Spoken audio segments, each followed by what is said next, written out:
Hello everyone, this is Baboy Vlogs. Don't forget to subscribe.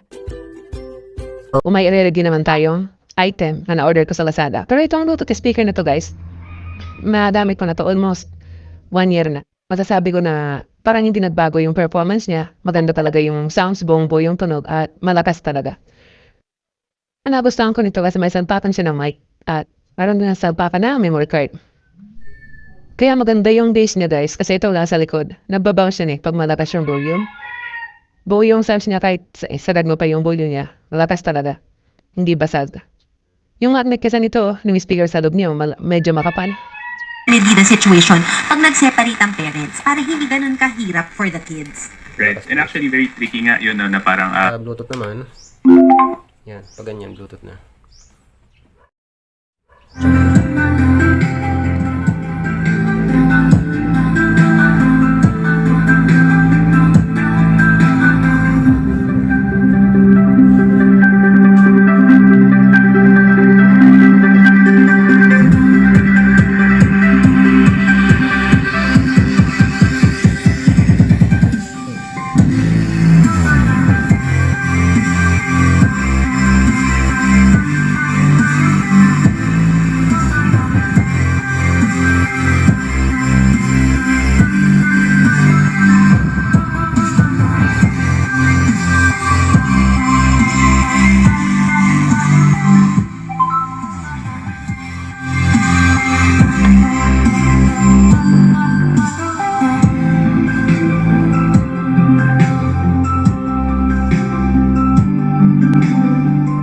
Talaga siya guys, lalo na kung yung sa actual talaga.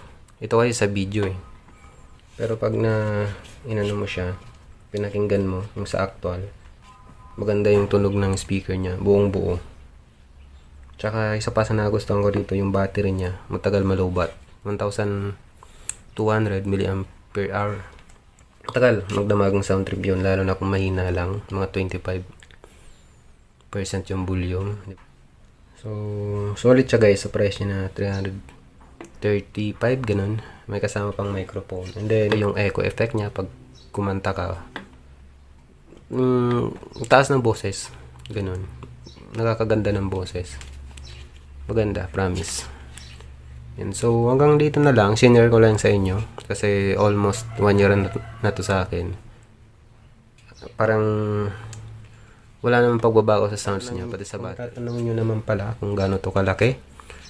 So, ito yung cellphone ko na 6.5 inches. Mas malaki siya ng konti, di ba?